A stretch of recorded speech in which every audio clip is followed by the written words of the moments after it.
Police को बड़ी सफलता मिली है। देखिए, पुलिस ने रामकृष्ण नगर थाना क्षेत्र में अवैध मादक पदार्थ को लेकर छापेमारी की और छापेमारी के दौरान पुलिस ने 8 किलोग्राम ब्राउन शुगर, हेरोइन, विदेशी शराब और हथियार बरामद किए। मौके से पुलिस ने आरोपियों को भी गिरफ्तार किया है। बरामद मादक पदार्थों की कीमत 8 से 10 करोड़ रुपए बताई जा रही है। फिलहाल पुलिस दोनों ही आरोपियों को गिरफ्तार करके आगे की कार्रवाई में जुट गई है। एक टीम बनाई गई और उस टीम के द्वारा त्वरित रूप से कार्रवाई करते हुए थाना कॉलोनी स्थित मानवी देवी पति अशोक कुमार के घर में किराएदार मोनू कुमार का जो कमरा संख्या G2 में भारी मात्रा में ब्राउन शुगर, हेरोइन, विदेशी शराब और अवैध अग्नेयास्त्र बरामद हुए। पटना में उत्पाद एवं मद्य निषेध की टीम ने बड़ी कार्रवाई की है। गौरीचक थाना क्षेत्र में छापेमारी करते हुए टीम ने एक ट्रक से भारी मात्रा में विदेशी शराब बरामद की। ट्रक से लगभग 300 कार्टन दरअसल यहां पर बताया जा रहा है कि विदेशी शराब बरामद किया है और ट्रक ड्राइवर को भी गिरफ्तार कर लिया गया है। बरामद शराब की कीमत 35 लाख रुपए बताई जा रही है और फिलहाल मद्य निषेध की टीम गिरफ्तार ट्रक ड्राइवर की निशानदेही पर ही अवैध शराब माफियाओं की पहचान करने में भी जुटी है। गुप्त सूचना के आधार पर हम लोग द्वारा किया गया है। सूचना मिलते ही अजीत जी के नेतृत्व में टीम का गठन किया गया और गौरी चक बिहटा सरमेरा रोड जो बेलदारी चक है वहाँ पर छापेमारी की गई और यह ट्रक में शराब पकड़ी गई है। और खबर मधेपुरा से, जहां मुरलीगंज थाना क्षेत्र में 6 वर्षीय छात्र की मौत का यहां पर बताया जा रहा है कि पुलिस ने खुलासा कर दिया है। जांच में यह मामला हत्या का निकला है, जिसके बाद पुलिस ने 2 आरोपियों को गिरफ्तार किया है और जांच के दौरान गिरफ्तार आरोपी ने पूछताछ में यह बताया कि उसका हॉस्टल संचालक की पत्नी से अवैध संबंध था। 6 जून की रात मासूम ने दोनों को आपत्तिजनक स्थिति में देखा और शोर मचाने लग गया और राज खुलने के डर से आरोपी ने बच्चे का मुंह और नाक दबा दिया, जिससे कि उसकी मौत हो गई। और इस मामले में आरोपी अंकित कुमार और हॉस्टल संचालक सुनील कुमार को गिरफ्तार करके जेल भेजा जा रहा है। केस में त्वरित कार्रवाई करते हुए घटना में कारित करने वाले अपराधकर्मी की गिरफ्तारी कर ली है।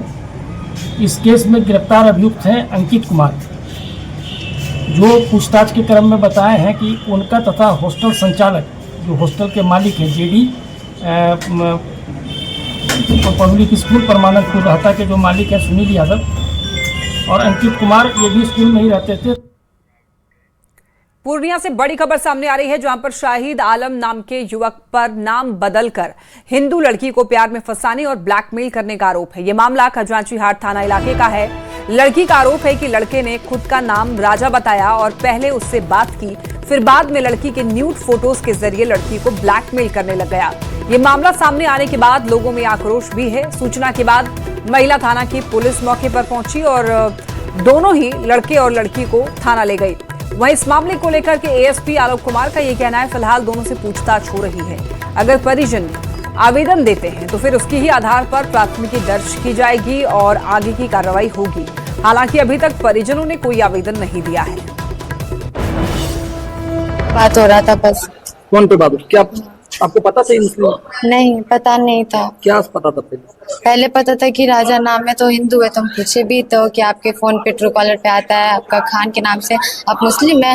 तो बोला नहीं हम मुस्लिम नहीं है। तो हम पोस्ट चेक किए तो उसमें मुस्लिम वाला कुछ मिला नहीं, तो हम बोले ठीक है, तो फिर बात करने लगे। 1-1.5 साल हुआ। दोस्त लोग में बातचीत करते हैं, दोस्त लोग बातचीत कराएंगे, मैं बात के बाद ठीक बात कर दूँ। तो तुम कौन जाति से हो? मैं मोमडन लड़की वो आपकी भाई वो है हिंदू। और देखिए, अगली खबर नालंदा से है, जहां पर नालंदा थाना क्षेत्र के वास्तु विहार में पार्किंग विवाद को लेकर जमकर हंगामा हुआ। आरोप है कि पप्पू पासवान ने गाड़ी पार्क करने को लेकर हुए विवाद में कुछ लोगों ने उनके साथ मारपीट की। इस दौरान एक युवक हाथ में पिस्तौल लहराते हुए भी दिखाई दिया, जिसकी तस्वीर CCTV कैमरे में कैद हुई। स्थानीय लोगों के विरोध के बाद आरोपी मौके से फरार हो गए। पुलिस ने दोनों पक्षों की शिकायत पर 4 लोगों के खिलाफ मामला दर्ज कर जांच शुरू की। वहीं CCTV फुटेज के आधार पर अन्य आरोपी की पहचान भी की जा रही है। बगा में सोशल मीडिया पर पिस्टल के साथ फोटो पोस्ट करना 3 युवकों को भारी पड़ गया। देखिए, फोटो वायरल होते ही पुलिस ने कार्रवाई शुरू की और तीनों आरोपियों को गिरफ्तार किया है। इस मामले में पुलिस ने एक पिस्टल भी बरामद की है। वहीं बरामद हथियार का मालिक बताया जा रहा है। एक अन्य आरोपी फरार है, जिसकी गिरफ्तारी के लिए पुलिस छापेमारी कर रही है। कुछ दिन पहले दिनांक 2/6/26 को फेसबुक पर एक फ़ोटो वायरल हुआ जिसमें कि एक युवक जो है हथियार मोटरसाइकिल के साथ हथियार लड़ाते हुए दिख रहा था। तो हमारी सोशल मीडिया की टीम ने इसका अनुसंधान किया, इसकी छानबीन की, तो उस युवक की पहचान सोनेलाल कुमार पेशर चंदन यादव बसवरिया थाना सोतरवा के रूप में, बाद में उसको हमने डिटेन किया। भागलपुर में पुलिस को बड़ी सफलता मिली है, जहां पुलिस ने सांसद अजय मंडल के कार्यालय में हुई चोरी मामले का खुलासा किया है। पुलिस ने 48 घंटे के अंदर इस घटना का खुलासा करते हुए झारखंड के गोड्डा से आरोपी को गिरफ्तार किया। मौके से पुलिस ने चोरी का सारा सामान बरामद कर लिया है। बरामद सामान में सरकारी पिस्टल, 35 राउंड गोलियां और डीवीआर और बाकी के भी सामान इसमें शामिल हैं। फिलहाल पुलिस घटना में शामिल अन्य आरोपियों की तलाश में भी जुटी हुई है। ये अपराधी है अमन कुमार, जो कि पहले मतलब कि कोतवाली थाना कांड संख्या 113-25 में भी जेल जा चुका है और ये गोड्डा का रहने वाला है। और इसने और ये इसके साथियों ने मिलकर ही इस घटना को अंजाम दिया और इसमें फिर जो ये गोड्डा पुलिस की मदद से वहां पर मतलब रेड किया गया और ये अमन कुमार को वहां से अरेस्ट किया गया। बात अब सीतामढ़ी की करते हैं, जहां सदर अस्पताल में उस समय हंगामा मच गया जब यहां पर सर्पदंश की आशंका में भर्ती एक महिला के परिजनों ने अस्पताल परिसर में ही झाड़ फूंक करवाना शुरू कर दिया है। और इसके बाद देखते ही देखते लोगों की यहां पर भीड़ जुट गई, अस्पताल की व्यवस्था प्रभावित होने लग गई और सूचना मिली। फिर अस्पताल में तैनात होमगार्ड जवान मौके पर पहुंचे और इसके बाद एक भगत को बताया जा रहा झाड़ फूंक करने के लिए कहा गया था और नहीं मानने पर उसे अस्पताल परिसर से बाहर किया गया। डॉक्टरों ने लोगों से अंधविश्वास छोड़ने के लिए और वैज्ञानिक और यहाँ पर चिकित्सीय इलाज पर भरोसा करने की भी अपील की है, लेकिन फिलहाल महिला का इलाज जारी है। और ऐसे में देखिए न्यूज़ 18 सवाल पूछता है, सवाल ये कि अस्पताल में आखिर झाड़ फूंक की इजाजत किसने दी। सवाल ये भी कि अस्पताल में भगत की एंट्री कैसे मिल गई, एंट्री किसने कराई। और सवाल यह भी कि लोगों को इलाज से ज्यादा आखिर तंत्र मंत्र पर भरोसा क्यों है। चलिए बढ़ते हैं खबरों में आगे। दिल्ली के भारत मंडपम में पीएम मोदी की अध्यक्षता में हुई एनडीए की बैठक में बिहार के सीएम सम्राट चौधरी भी शामिल हुए और सम्राट चौधरी ने सोशल मीडिया एक्स पर यह पोस्ट कर कहा कि पीएम मोदी के नेतृत्व में एनडीए की बैठक में शामिल हुआ और प्रधानमंत्री को राष्ट्र सेवा के 4,399 दिनों और सेवा सुशासन और जन कल्याण के 12 वर्ष पूरे करने पर हार्दिक बधाई और शुभकामनाएं। पीएम मोदी का प्रेरणादायी नेतृत्व विकसित भारत के संकल्प को नई ऊर्जा प्रदान कर रहा है। दिल्ली में पीएम मोदी की अध्यक्षता में एनडीए की बैठक पर चिराग पासवान ने यह कहा, पीएम मोदी ने हर वर्ग का ख्याल रखा है। केंद्रीय मंत्री चिराग पासवान भी इस बैठक में शामिल हुए और सभी लोगों ने प्रधानमंत्री को इस उपलब्धि की बधाई दी और इसी सिलसिले में चिराग पासवान ने भी पीएम मोदी के 12 साल बेमिसाल पर उनको बधाई दी और उन्होंने ये बात कहा है कि पीएम मोदी ने हर वर्ग का ख्याल रखा है। और इन 12 सालों में जो प्रधानमंत्री जी की उपलब्धियां रही हैं, घटक दल के जितने प्रतिनिधि जिन्होंने अपनी बातों को रखा, उन्होंने मजबूती से उनके द्वारा किए गए हर कार्य को, भले वो गरीब कल्याण की योजनाएं हों या सीमा पे सुरक्षा की बात हो या अंतरिक्ष के माध्यम से देश को आगे लेकर जाने की बात हो या देश में हर एक वर्ग, हर एक भाषा, हर एक वेशभूषा, हर एक व्यंजन को जिस तरीके से प्रधानमंत्री जी ने पहचान दिलाने का काम किया, उन तमाम बिंदुओं को अंकित किया। प्रधानमंत्री जी ने भी नए लक्ष्य हम लोग के सामने रखे हैं। जेडीयू के कार्यकारी अध्यक्ष संजय झा नई दिल्ली में आयोजित एनडीए नेताओं की बैठक में शामिल हुए, जहां उन्होंने पीएम को मिथिला की परंपरा के अनुरूप अभिनंदन किया और निर्वाचित प्रधानमंत्री के रूप में सबसे लंबे कार्यकाल का कीर्तिमान स्थापित करने पर बधाई दी।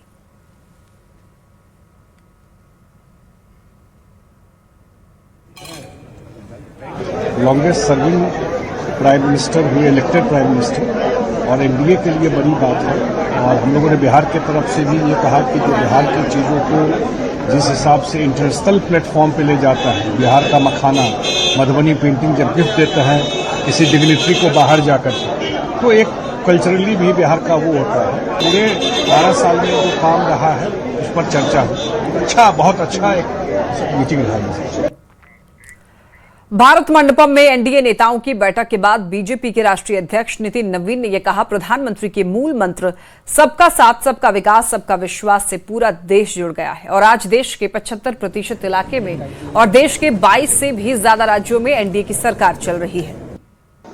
माननीय प्रधानमंत्री जी का जो मूल मंत्र सबका साथ, सबका विकास, सबका विश्वास और सबका प्रयास है, पूरा भारत आज इस मूल मंत्र से जुड़ गया है और हम कह सकते हैं कि आज भारत के भूभाग के 75% इलाके में, देश के 22 से अधिक राज्यों में हम प्रत्यक्ष रूप से एनडीए की सरकार चला रहे हैं। आज पूरे एनडीए के सभी नेताओं ने माननीय प्रधानमंत्री जी के प्रति अपनी विश्वास व्यक्त किया है और साथ ही साथ उनके नेतृत्व में विकसित भारत 2047 के सपने को साकार करने के प्रति अपने संकल्प को दोहराया है।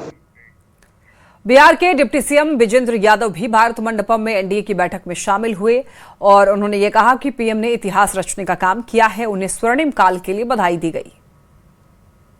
प्रधानमंत्री को बधाई दी गई स्वर्णिम काल के लिए, इतिहास उन्होंने रचने का काम किया, यही हम लोगों ने। लेकिन आज प्रधानमंत्री ने 12 साल लगातार सबसे लंबे समय तक प्रधानमंत्री, इसीलिए तो बधाई दिया एनडीए के सभी हम घटक दलों ने। ऐतिहासिक क्षण रहा और कई जब विकास के भी कई काम हुए हैं, इसकी एक लंबी सूची है।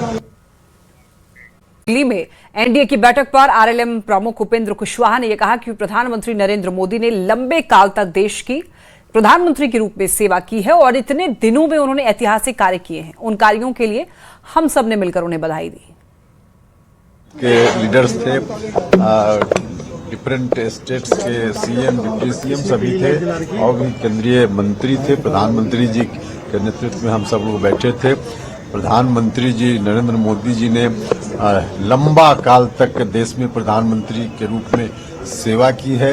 इतना लंबा काल तक किसी को भी अवसर नहीं मिला था, एक रिकॉर्ड उन्होंने बनाया है और इतने दिनों में अनेक ऐतिहासिक काम किए हैं। उन कार्यों के लिए उनको हम सब लोगों ने मिलकर एक प्रस्ताव पारित करके बधाई दी है। प्रधानमंत्री नरेंद्र मोदी के सबसे लंबे समय तक निर्वाचित पीएम बनने पर दरभंगा के सांसद डॉक्टर गोपाल जी ठाकुर ने पूजा अर्चना की। उन्होंने पीएम की दीर्घायु और मंगल कामना के लिए मंदिर में पूजा अर्चना की। सांसद डॉक्टर गोपाल जी ठाकुर ने यह कहा, देशवासियों के आशीर्वाद से प्रधानमंत्री मोदी का देश और दुनिया में सम्मान लगातार बढ़ता रहेगा।